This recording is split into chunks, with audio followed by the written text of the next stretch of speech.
الحمد لله رب العالمين والصلاة والسلام على نبينا محمد وعلى آله وأصحابه أجمعين أما بعد فعن حذيفة رضي الله تعالى عنه أن النبي صلى الله عليه وسلم كان ينهى عن النعي رواه أحمد والترمذي وحسنه وعن أبي هريرة رضي الله تعالى عنه أن النبي صلى الله عليه وسلم نعى النجاشي في اليوم الذي مات فيه وخرج بهم إلى المصلى فصف بهم وكبر عليه أربعا متفق عليه۔ دو حدیثیں پڑھی گئی ہیں، ان کا تعلق ہے موت کی خبر دینے سے، موت کے اعلان سے، تاکہ لوگ میت کے جنازے میں زیادہ سے زیادہ شریک ہو سکے۔ اس کی ایک کیفیت تو یہ ہے جو شہروں میں عام طریقے سے غیر جماعتیوں میں دیکھتے ہیں، غیر جماعت اہل حدیث میں، جماعتیوں کے اندر تو دیکھتے ہیں، لیکن اہل حدیث کے علاوہ کہ رکشے پر لاؤڈ اسپیکر لگاتا ہے، ایک آدمی بیٹھتا ہے، کوئی مضمون لکھا رہتا ہے، فلاں صاحب کی موت ہو گئی ہے، بڑے پابند صوم و صلاۃ آدمی تھے، ان کا جنازہ فلاں وقت میں فلاں قبرستان میں ہوگا، آپ حضرات سے اس میں شرکت کی درخواست ہے، شریک ہو کر ثواب دارین حاصل کریں۔ اس طرح کا پورا اعلان پورے شہر میں ہوتا رہتا ہے۔ تو یہ بالکل عین وہی طریقہ ہے جو طریقہ زمانہ جاہلیت میں ہوتا تھا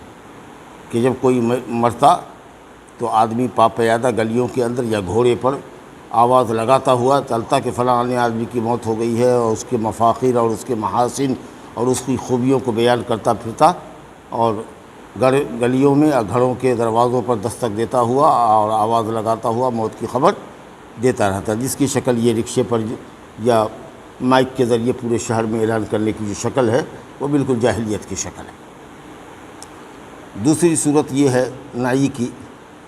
کہ بغیر خوبیوں کو بیان کیے ہوئے، بغیر محاسن کو بیان کیے ہوئے، بآواز بلند، جیسے مائک پر فلاں صاحب کی موت ہو گئی ہے، آپ لوگوں سے جنازے میں شرکت کی درخواست ہے، دعا فلاں وقت میں جنازہ ہوگا۔ آپ نے کچھ خوبی نہیں بیان کی، لیکن صرف اس کی موت کا اعلان بآواز بلند لاؤڈ اسپیکر کے ذریعے کیا۔ یہ بھی ائمہ کے نزدیک، جمہور امت کے علماء کے نزدیک مکروہ ہے کہ مائک کا استعمال نہیں ہونا چاہیے، بآواز بلند نہیں ہونا چاہیے۔ تب کیا جائز ہے؟ موت کی خبر کیسے دیں گے؟ تو آج کل تو بہت آسان انتظام ہے، موبائل کا زمانہ ہے کہ ہر محلے میں ایک دو آدمی کو موبائل کر دیجئے، ہر بستی میں ایک دو آدمی کو موبائل کر دیجئے، ذمہ دار ہے، اب وہ مسجد میں اعلان کر دیں، ہم کو خبر آ گئی کہ صاحب فلاں آدمی کی موت ہوئی ہے فلاں بستی میں سمیلا میں، 2 بجے جنازہ ہوگا، ہم نے مسجد کے نمازیوں کو نماز کے بعد کہا فلاں صاحب کی موت ہو گئی ہے،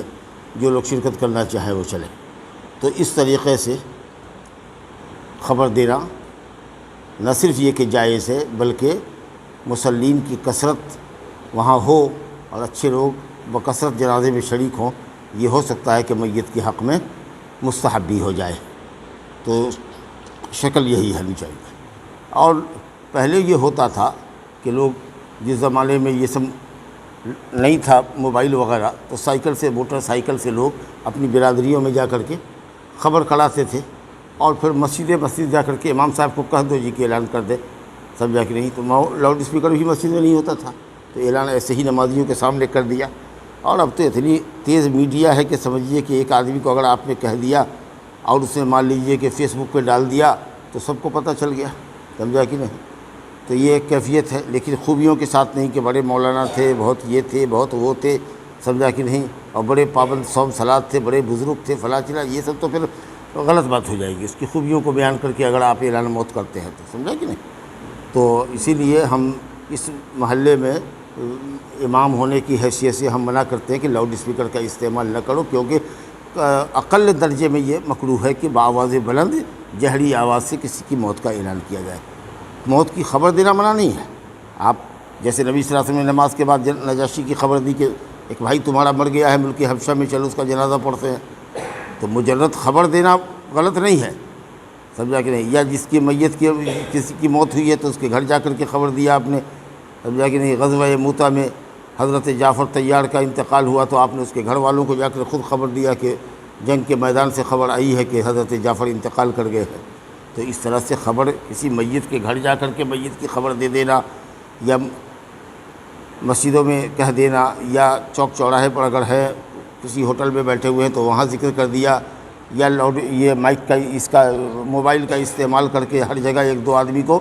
کہہ دیا اور یہ کہا کہ صاحب جو راستے میں ملتا جائے اس کو کہہ دیجیے گا یا مسجد میں کہلوا دیجیے گا، یہ سب منع نہیں ہے، لیکن مسئلہ صرف یہ ہے کہ لاؤڈ اسپیکر کا استعمال اگرچہ محاسن کا ذکر کیے بغیر ہو، یہ صحیح قول کے مطابق یہ بھی نعی کے اندر داخل ہے۔ اور حضرت حذیفہ بن یمان جس کی روایت ہم نے پڑھا ہے، وہ کہتے ہیں کہ نبی صلی اللہ علیہ وسلم نے میت کے موت کا اعلان کرنے سے منع کیا، تو اعلان وہی ہے، اعلان بآواز بلند اعلان کرنا، اور یہ کہتے تھے کہ اگر میں مر جاؤں تو میرے موت کی خبر مت دینا لوگوں کو، کیونکہ مجھے ڈر ہے اس بات کا کہ یہ کہیں نعی جاہلیت میں نہ ہو، جاہلیت کی موت کی خبر دینے کے انداز میں یہ داخل نہ ہو۔ تو یہ حضرت حذیفہ بن یمان صحابی ہیں اور بڑے بزرگ صحابی ہیں، اور نبی صلی اللہ علیہ وسلم کے بڑے اسرار اور رموز کے واقف ہیں، بہت پرائیویٹ باتیں بھی نبی صلی اللہ علیہ وسلم ان کو بتاتے تھے، خاص کے فتنے کے تعلق سے، کب کیسا فتنہ رونما ہوگا، کس طرح کے عمرہ ہوں گے جو جور اور ظلم کیا کریں گے، اس طرح کی باتیں حضرت حذیفہ کو بتاتے تھے۔ صاحب السر رسول اللہ صلی اللہ علیہ وسلم کے بھید کے واقف کار آدمی تھے یہ،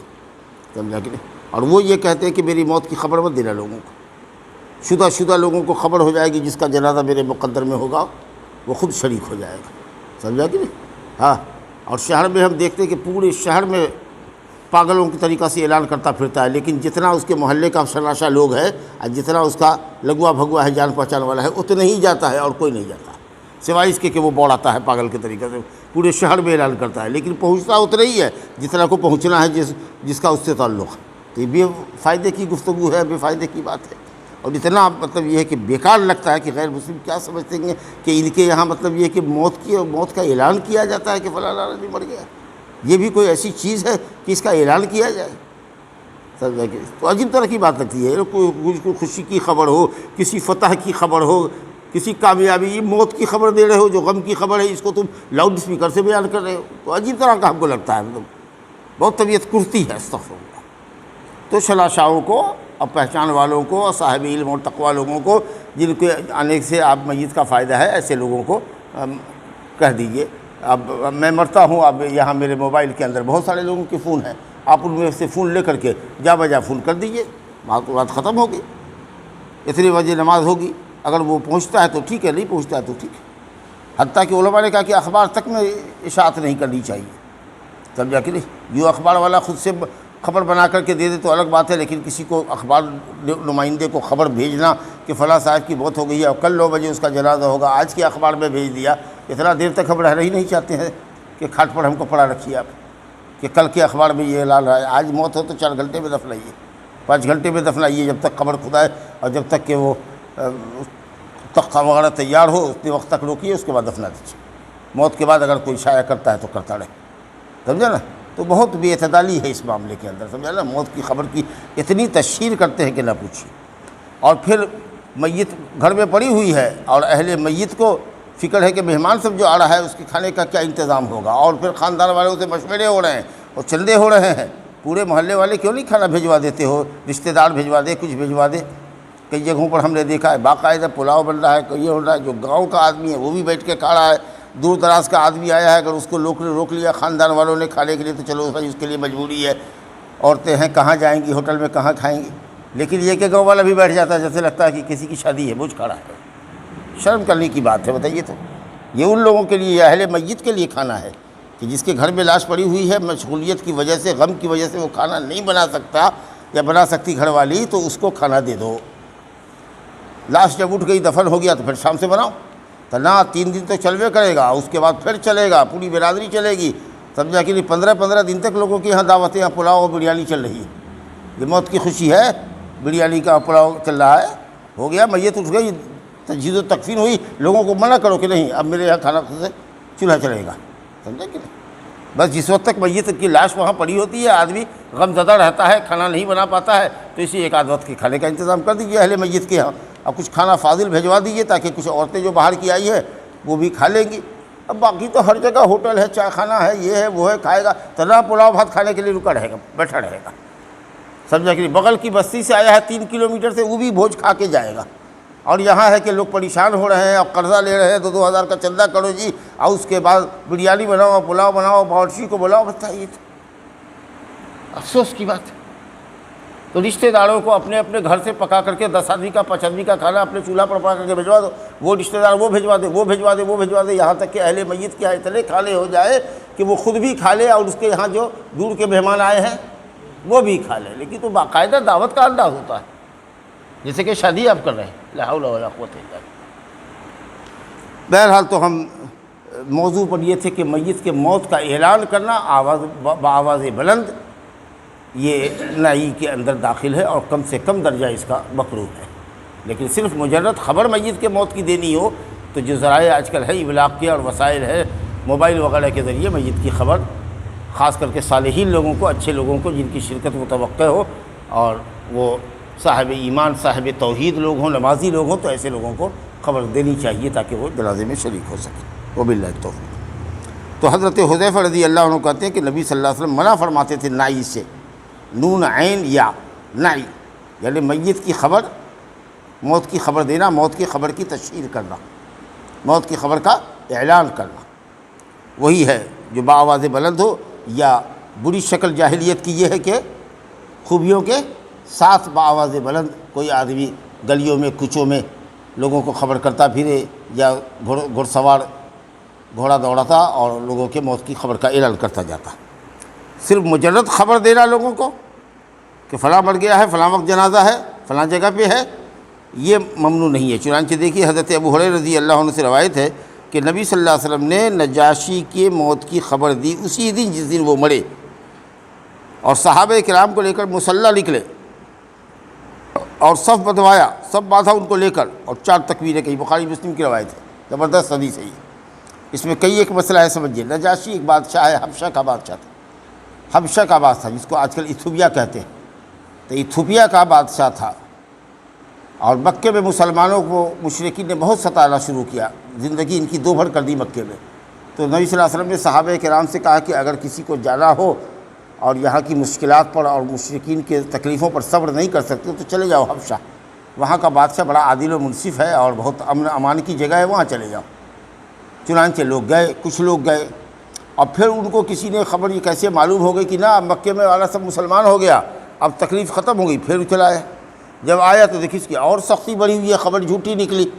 تو پھر دوبارہ ہجرت حبشہ کیا لوگوں نے، کچھ 80 سے زائد لوگوں نے۔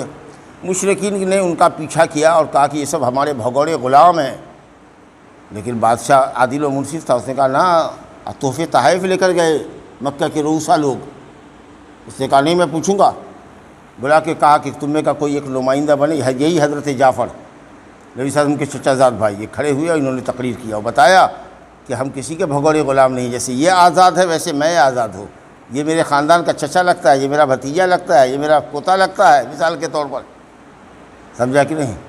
اصل میں یہ ہے کہ ہمارے درمیان اللہ نے ایک نبی بھیجا ہے، اس کی دعوت ہے کہ اللہ کی توحید پڑھاؤ، ایک اللہ کی بندگی کرو، اور یہ اور وہ جو تعلیمہ ہے صلہ رحمی کرو، یہ کرو وہ کرو، یہ بت پرستی سے منع کرتا ہے۔ نتیجہ یہ ہوا کہ لوگوں نے ہم کو ستانا شروع کیا جب ہم نے ان کا کلمہ پڑھ لیا تو، اور جب زندگی ہماری اجیرن کر دی ان لوگوں نے مکے سے، تب ہم گویا کہ اپنی جان بچا کر کے آپ کے ملک میں بھاگے ہیں، یہ سن کر کے کہ آپ بڑے عادل اور منصف بادشاہ ہیں اور آپ کے یہاں مظلوموں کی داد رسی ہوتی ہے۔ کہا اور یہ بات ہے، اور اس کے بعد کہا کہ نہیں، میں نہیں بھیجوں گا ان کو، تم رہو ہمارے ملک میں واپس۔ سارے ہدیوں کے ساتھ جو قریش کے ایلچی لوگ گئے تھے وہاں، نمائندہ وفد جو گیا ہوا تھا ڈیلیگیشن، سب کو اس نے واپس کر دیا، سارے تحفے کے ساتھ ہوتا ہے، یہ لوگ ہمارے ملک میں رہیں گے آرام سے۔ پھر اس کے بعد وہ لوگ وہاں سے حبشہ سے آگئے مدینہ، جب نبی صلی اللہ علیہ وسلم مدینہ گئے تو سب لوگ وہاں مدینہ پہنچ گئے، سمجھا؟ تو یہ نجاشی جو ہے نا، یہ مسلمان ہو گیا۔ حضرت عیسیٰ علیہ السلام اور حضرت مریم کے تعلق سے جو عقیدہ پیش کیا اور حضرت جعفر نے سورہ مریم کی تلاوت کی، تو وہاں جو لوگ پادری لوگ تھے، علماء بیٹھے ہوئے تھے، وہ سب کے سب آنکھوں سے ان کے اشک رواں ہو گیا، لگا کہ آنسوں کی جھڑیاں لگ گئی۔ کہا واللہ یہ تو بالکل وہی صحیح عقیدہ ہے جو حضرت عیسیٰ علیہ السلام نے اپنے متعلق پیش کیا تھا، یہ تو واقعی سچا نبی ہے اور یہ قرآن اللہ کا کلام ہے، مسلمان ہو گئے۔ وَإِذَا سَمِعُوا مَا أُنزِلَ إِلَيْهِمْ تَرَىٰ أَعْيُنَهُمْ تَفِيضُ مِنَ الدَّمْعِ مِمَّا عَرَفُوا مِنَ الْحَقِّ، سمجھا کہ 7ویں پارے میں اللہ تعالیٰ نے اسی بات کو بیان کیا۔ تو یہ ہے بادشاہ۔ اب یہ جب مرے، اچھا وہاں سے مسلمان چلے آئے، کافر ملک تھا، تو جنازہ نبی صلی اللہ علیہ وسلم کو جس دن موت ہوئی نجاشی کی، حبشہ میں، کہاں ایتھوپیا، اور وہاں بحر عرب کے ذریعے بحر احمر کے ذریعے لوگ جایا کرتے تھے، سمجھا کہ نہیں وہاں۔ اس کے بعد خبر مل گئی، بغیر ٹیلی فون بغیر تار کے خبر مل گئی، حضرت جبریل آ گئے کہ نجاشی کا انتقال ہو گیا۔ تو آپ صلی اللہ علیہ وسلم نے صحابہ سے کہا نماز کے بعد کہ ایسا ہے، اور چلو مصلی میں چلتے ہیں۔ مصلی سے مراد نماز کی جگہ، مصلی العید، عیدگاہ رہی ہوگی یا مصلی الجنازہ رہا ہوگا، سمجھا کہ نہیں، خاص جنازے کی جگہ رہی ہوگی، یا مصلی العید میں چلو، مسجد میں نہیں، تاکہ زیادہ لوگ جمع ہو۔ سب ایک دوسرے سے پوچھے گا کہاں چلے کہاں چلے، تو مختلف مساجد کے لوگ جو راستے میں ملتے جائیں گے تو کہتے جائیں گے کہ چلو نجاشی کا انتقال ہو گیا ہے، وہ ہمارا بھائی نیک آدمی جس نے مسلمانوں کو پناہ دیا تھا، مسلمانوں کا سپورٹ کیا تھا، اس کا جنازہ پڑھنے کے لیے نکلے۔ بہرحال 3 صف یا 4 صف لوگ بنے اور لمبی صف لگائی، اور نبی صلی اللہ علیہ وسلم نے اس کا جنازہ غائبانہ پڑھا۔ تو یہ ہے نجاشی، نبی صلی اللہ علیہ وسلم نے جنازہ پڑھا ہے، لیکن صحابی نہیں ہوئے یہ، کیونکہ ایمان کی حالت میں نبی صلی اللہ علیہ وسلم سے ملاقات نہیں ہوئی، سبیا میں تھے، سمجھا کہ نہیں۔ لیکن تابعی بھی نہیں کہہ سکتے، عام تابعی، صحابی سے ملاقات کرنے والے کو، ایمان کی حالت میں کسی صحابی کو دیکھنے والے کو تابعی کہتے ہیں، لیکن عام تابعی سے اس کا مقام اونچا ہے، کیونکہ یہ نبی کے زمانے میں مسلمان ہوئے ہیں، تو اسی لیے ایسے لوگوں کو مخضرم کہتے ہیں، جو بین التابعی و بین الصحابی ہوتا ہے، جس کا درجہ صحابی سے نیچے ہو اور عام تابعی سے اوپر ہو، کیونکہ تابعی وہ ہے جو ایمان کی حالت میں صحابی کو دیکھے، گویا کہ وہ نبی کا زمانہ نہیں پایا ہے اس نے۔ تابعی وہ ہے جس نے نبی کا زمانہ نہیں پایا، اس شخص نے نبی کا زمانہ پایا ہے اور نبی کے زمانے میں ہی مسلمان ہوا ہے، تو جو بعد میں صحابہ کو دیکھ کر مسلمان ہوئے ہیں ان سے تو یقیناً اونچا ہوا، لیکن صحابی سے نیچے ہوا، کیونکہ نبی صلی اللہ علیہ وسلم کا دیدار نصیب نہیں ہوا ہے۔ واہ! تو اب آپ نے جنازہ کی نماز پڑھی اور 4 تکبیرات کہی، اس کی تفصیل پھر آئے گی اپنی جگہ پر۔ اب یہ ایک واقعہ، تنہا ایک واقعہ ہے نبی صلی اللہ علیہ وسلم کی زندگی میں، جس میں آپ نے نجاشی کا جنازہ غائبانہ پڑھا ہے، جنازہ غائبانہ پڑھا ہے۔ اب یہ مسئلہ علماء میں بڑا اختلافی ہے کہ کیا جنازہ غائبانہ ہوگا کہ نہیں ہوگا۔ تو فقہاء میں 2 فقیہ، امام شافعی رحمۃ اللہ علیہ اور امام احمد بن حنبل رحمۃ اللہ علیہ، شافعیہ اور حنابلہ کہتے ہیں کہ جنازہ غائبانہ کا اس سے ثبوت ہوا، اور حنفیہ اور مالکیہ کہتے ہیں کہ جنازہ غائبانہ نہیں ہے، سمجھا کہ نہیں۔ کچھ لوگوں نے یہ کہا کہ صاحب نجاشی جیسا کوئی آدمی ہو جس نے اسلام کی بڑی خدمت کی ہو، مسلمانوں کی بڑی خدمت کی ہو، بڑا عالم ہو یا بڑے پیسے والا ہو جس نے اپنے پیسے سے اسلام کی بڑی خدمت کی ہو، مسجد مدرسہ وغیرہ بنایا ہو، تو ایسے اونچے بلند پایا لوگوں کا جنازہ پڑھایا جائے جیسا کہ نجاشی کا مقام اور مرتبہ تھا۔ کچھ لوگ کہتے ہیں کہ نہیں، کئی لوگ اسلام میں بڑی بڑی شخصیات کا انتقال ہوا ہے، مکہ میں انتقال ہوا، طائف میں انتقال ہوا، 10 دن کے بعد، 20 دن کے بعد، مہینہ دن کے بعد اس کے موت کی خبر مدینہ میں آئی، لیکن نبی صلی اللہ علیہ وسلم نے کسی کا جنازہ غائبانہ نہیں پڑھا۔ تو یہ صرف خصوصیت اس شخص کے لیے تھی، نجاشی کے لیے، کیونکہ حبشہ میں جو مسلمان تھے وہ سب کے سب آ گئے تھے مدینہ، لہٰذا اس کی موت بلاد کفر میں ہوئی، ایسی جگہ پر ہوئی جہاں مسلمان نہیں تھا، لہٰذا آپ نے فرمایا صلو علی صاحبکم، چلو اپنے بھائی پر نماز پڑھتے ہیں۔ بعض ائمہ نے، امام ابو داؤد نے تو باب ہی قائم کیا ہے کہ اس پر جنازہ پڑھنا جس پر جنازہ نہ پڑھا گیا ہو۔ تو یہ کہتے ہیں، شیخ الاسلام ابن تیمیہ رحمۃ اللہ علیہ کہتے ہیں کہ اس کا جنازہ نہیں پڑھا گیا تھا کیونکہ وہاں سے مسلمان نہیں رہے، مسلمان سب کے سب چلے آئے مدینہ، اس لیے جس کا جنازہ نہ پڑھا جائے، چاہے وہ نجاشی جیسا کبیر القامت آدمی ہو، بڑا پائے کا آدمی ہو، یا چھوٹا آدمی ہو، جس کا جنازہ نہیں پڑھا گیا، بغیر جنازے کے دفنا دیا گیا، یا مان لو کہ ٹرین کا حادثہ ہوا، سمندر میں ٹرین گر گئی، ندی میں گر گئی، کوئی نہیں نکل سکا، اور آپ کو معلوم ہے کہ اس میں بہت سارے لوگ مسلمان رہے ہوں گے سفر کے اندر، تو چلیے ان اموات کی طرف سے ایک نیت کر لیا کہ اس حادثے میں، ٹرین میں یا فلائٹ جو کریش ہوئی ہے، اس کے اندر جتنے مسلمان رہے ہوں گے ان کے جنازے کی نیت سے ہم غائبانہ پڑھ لیتے ہیں، کیونکہ ان کا پڑھا نہیں گیا۔ تو جن کا جنازہ نہ پڑھا جائے ان کا جنازہ پڑھنا چاہیے، سمجھا کہ نہیں۔ حنابلہ میں بڑے علماء، شیخ بن باز رحمۃ اللہ علیہ، مفتی اعظم اور دوسرے بڑے بڑے لوگوں کے یہاں یہی مسئلہ ہے کہ جنازہ غائبانہ پڑھا جا سکتا ہے، لیکن علامہ ابن عثیمین رحمۃ اللہ علیہ کہتے بالکل نہیں، وہ کہتے نہیں، نجاشی جیسا بھی کیوں نہ ہو، اس سے بڑا بھی کیوں نہیں ہو، جس کا جنازہ نہیں پڑھا گیا ہے، جس کے متعلق معلوم ہے کہ وہ آدمی دفنا دیا گیا بغیر جنازے کے، اس کا جنازہ مسلمان پڑھیں گے، باقی اور لوگوں کا نہیں پڑھیں گے۔ اور یہی قول امام البانی رحمۃ اللہ علیہ کا بھی ہے، میں بھی اسی قول کا نمائندہ ہوں، میں کسی کا جنازہ غائبانہ نہیں پڑھتا ہوں، جس کے متعلق معلوم ہو کہ گاؤں میں اس کا جنازہ پڑھا ہے، شہر بمبئی میں پڑھا گیا ہے، گاؤں میں خبر آئی، ٹھیک ہے دعائے مغفرت کر دو، لیکن یہ ہے کہ صاحب اب یہاں بھی جنازہ، ہاں لاش آ جائے دوبارہ جنازہ پڑھ لو، ٹھیک ہے، لیکن یہ ہے کہ جنازہ غائبانہ فلاں صاحب کی فلاں جگہ موت ہو گئی ہے، جنازہ غائبانہ کی درخواست کی ہے، جنازہ، یہ بہت پہلے ہوتا تھا، لیکن اب اہل حدیثوں کے اشتہارات میں بھی دیکھیے گا یہ کم لکھا جاتا ہے جنازہ غائبانہ کی دعائے مغفرت کی درخواست ہے، یہ لکھا جاتا ہے، کیونکہ بہت سارے لوگ اب اہل حدیث حضرات میں سنبھل گئے ہیں، ورنہ ایک دم عام رویہ تھا کہ صاحب ہر کسی کا جنازہ غائبانہ ہو رہا ہے۔ اب اس میں سیاست یہ ہوتی ہے کہ اگر بڑا آدمی ہے، پیسہ کوڑی اگر دیتا تھا کسی مدرسے کو چندہ، تو مدرسے والے تو جنازہ پڑھنے میں خوب آگے آگے ہیں، لیکن اگر اسی گاؤں کا کوئی غریب متقی پرہیزگار اگر بڑا ہے اور معلوم ہو کہ بھائی عبدالعزیز کا انتقال ہوا، گاؤں میں بڑا اچھا نیک آدمی تھا، کون عبدالعزیز کون؟ ارے لیکن فلانے صاحب کا انتقال ہوا ہے، سمجھا کہ نہیں، تو یہ نہیں پوچھتا کہ نمازی تھا کہ بے نمازی تھا، وہ ایم پی صاحب کا انتقال ہوا ہے، ایم ایل اے کا کے باپ کا انتقال ہوا ہے، جی۔ اور ملاقاتی جب سیاسی سب جو لیڈر ہوگا وہ 10 مرتبہ گھوم کر کے چکر لگاوے گا نیتا کے یہاں پر، سر السلام علیکم، ہاں سر بڑا افسوس ہے یہ جتانے کے لیے کہ ہم آپ کے باپ کے جنازے میں آئے ہوئے ہیں، تاکہ آپ کو یاد رکھیے گا۔ یہ کیا کر رہے ہیں آپ؟ یہ سیاست کر رہے ہیں؟ جنازہ عبادت ہے، نماز پڑھنے گئے ہیں، ثواب لینے کے لیے آپ گئے ہیں کہ سیاست کرنے کے لیے گئے ہیں؟ بار بار آ رہے ہیں سامنے، میت کے سامنے ایک دفعہ آ گئے، تعزیت تسلی کر دیا، ہو گیا، ہاں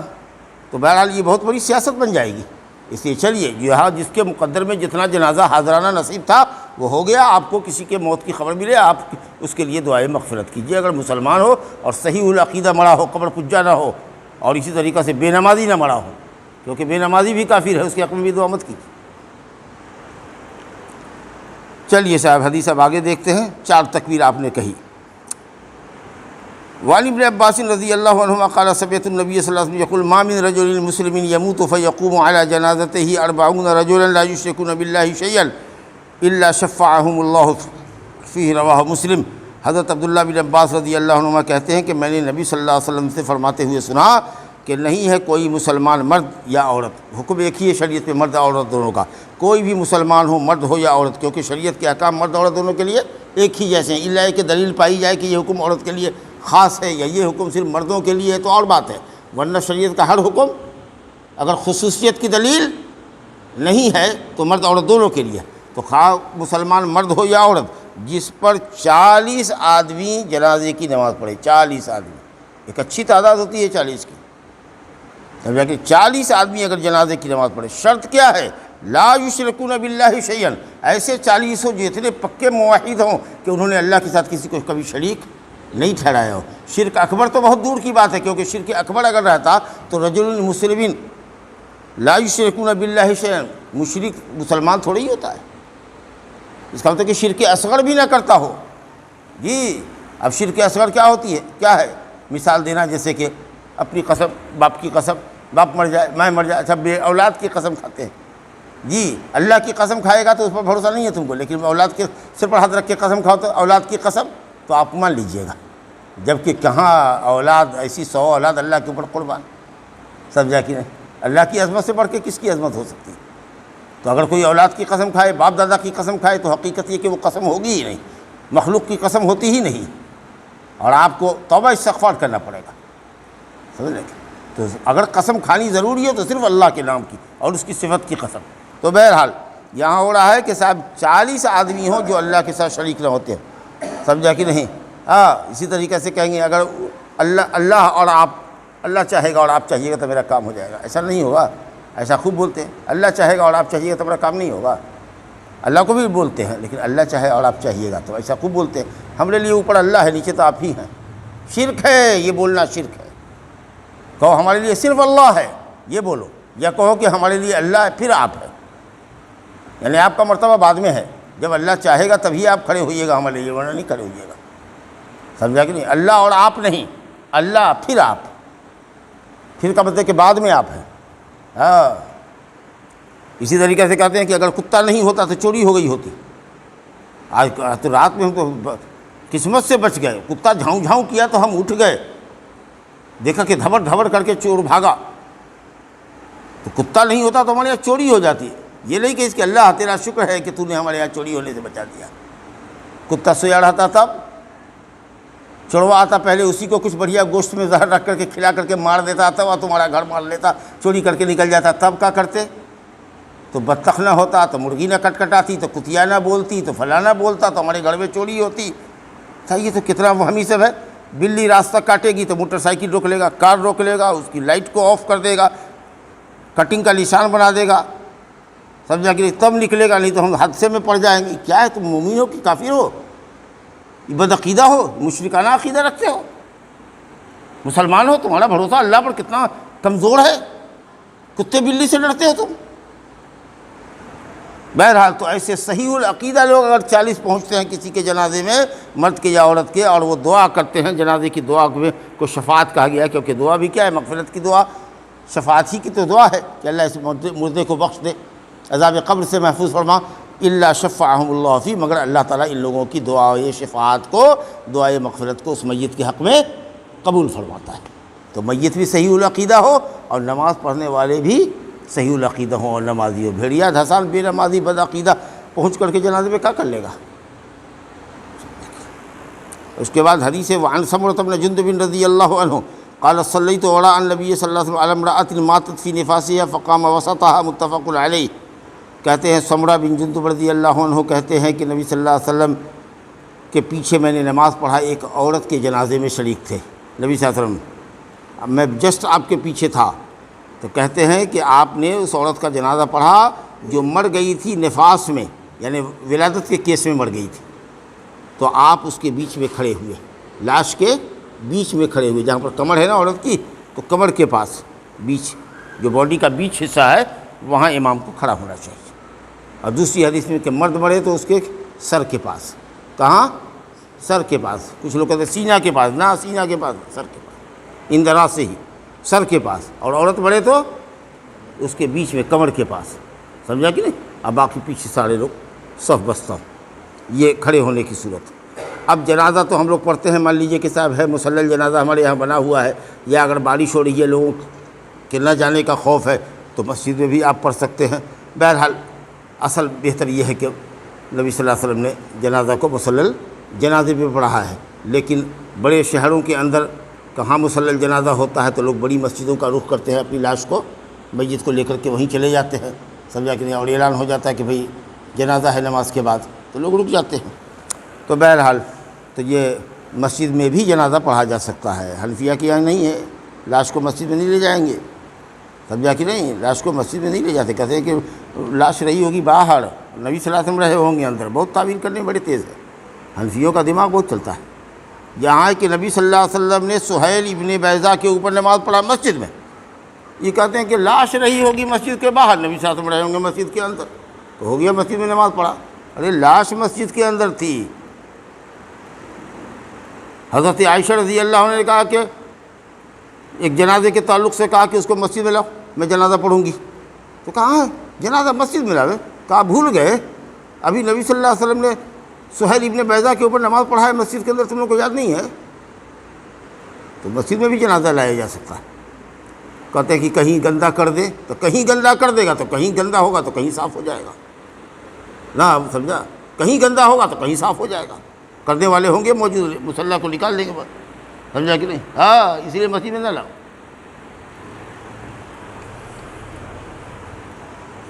تو عائشہ رضی اللہ عنہ کہتی ہے، مسلم کی روایت ہے، قالت کہتی ہے واللہ، قسم اللہ کی، لقد، دیکھیے لام ہے، قد ہے، دونوں تاکید ہے، قسمیہ جملہ ہے، قسم تاکید در تاکید، تین تاکید ہے، واللہ لا تاکید کے لیے، البتہ یقیناً، قسم اللہ کی، نبی صلی اللہ علیہ وسلم نے بیضہ کے دونوں بیٹوں پر مسجد کے اندر جنازہ پڑھا تھا۔ تو مسجد کے اندر بھی جنازہ پڑھا جا سکتا ہے۔ کتنے جنازے مسجد نبوی کے اندر اور اسی طریقہ سے کعبۃ اللہ کے اندر ہوتے ہیں، اگر آپ لوگ لائیو دیکھیے گا تو دیکھیے گا کہ اکثر نمازوں کے بعد ہوتا ہے، اور لاکھوں آدمی اس کے اوپر جنازہ پڑھتا ہے۔ الحمدللہ۔ اب ایک آدھ دو حدیث اور دیکھتے ہیں۔ اب یہ جنازے میں تکبیرات کتنی ہونی چاہیے، یہ ایک بڑا مسئلہ ہے کہ جنازے میں تکبیرات کتنی ہونی چاہیے۔ تو جنازے میں اکثر روایتیں اور اکثر جو حدیثیں ہیں وہ ہے 4 کا جنازہ، تاکہ اختلاف نہ ہو، لیکن جنازہ پر 5 تکبیریں بھی کہی جا سکتی ہیں، 6 بھی کہی جا سکتی ہیں، 7 بھی کہی جا سکتی ہیں، 8 بھی کہی جا سکتی ہیں، سمجھا کہ نہیں؟ منسوخ کچھ بھی نہیں ہے، لیکن ٹھیک ہے اکثر روایت یہ ہے کہ 4 ہو، لیکن اجماع کا دعویٰ نہیں کیا جا سکتا۔ کچھ لوگ اجماع کا دعویٰ کرتے ہیں کہ نہیں حضرت عمر کے زمانے میں اجماع ہو گیا کہ 4 تکبیر سے زیادہ۔ ارے حضرت زید ابن ارقم نے ایک جنازہ پڑھایا اپنے زمانے کے اندر حضرت عمر کے خلافت کے بعد، تو انہوں نے 5 مرتبہ تکبیر کی۔